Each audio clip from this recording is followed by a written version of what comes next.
YouTube， 好久不见。那么今天这个视频就是为了教各位女生朋友们如何在约会中牢牢抓紧她的心。那么其实在最终变成男女朋友的这个过程中呢，前面一定是少不了，比如说经常出去约会啊，然后看电影啊，然后走海滩呀，然后荡秋千呀，然后你懂的，就前面会有很多单独相处的一些机会。那么在这些机会里面的话呢，女生一定要把握好，不然的话呢，要么过了就变成了朋友，如果太收了，就会让男生觉得说你可能还没有意思。那么其实在没有确定关系之前，或者是当对方男生对你有好感的时候，我并不是很建议女生太过于主动。那么在今天这个视频里，我想要给大家3个小 tips。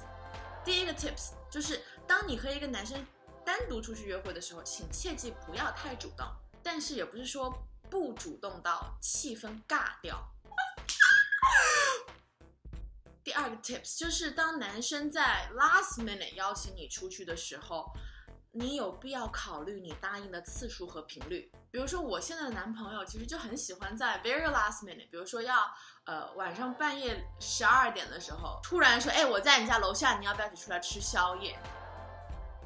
这种方式的邀约其实我觉得是挺有意思的，但是同时也要记住，如果你总是答应他最后1秒钟的请求的话，他就会认为他吃定了。所以身为一个女生，你可以先答应第1次，第2次可以说你有事情，然后如果他真的喜欢你，他会来再问你第3次，第3次再出去其实也不急。那么其实就到第3点了，男生还是一个挺要面子的一个动物，所以当你答应和一个男生出去的时候，我建议女生最好可以好好打扮一下自己。你觉得男生说他只喜欢一个女孩的素颜是真话吗？他们眼中的素颜是化了一点淡妆的你，而不是完全没有化妆的你。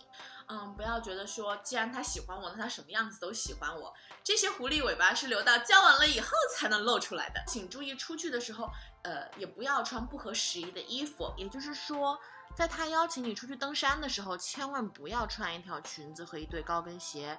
在他约你出去看电影的时候，千万不要蓬头垢面的不化妆。在他约你出去吃正餐的时候，不要穿的邋里邋遢松松垮垮，最好能穿一条漂亮的小裙子。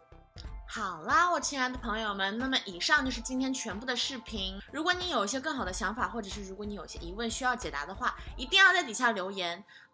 我们下一期不见不散。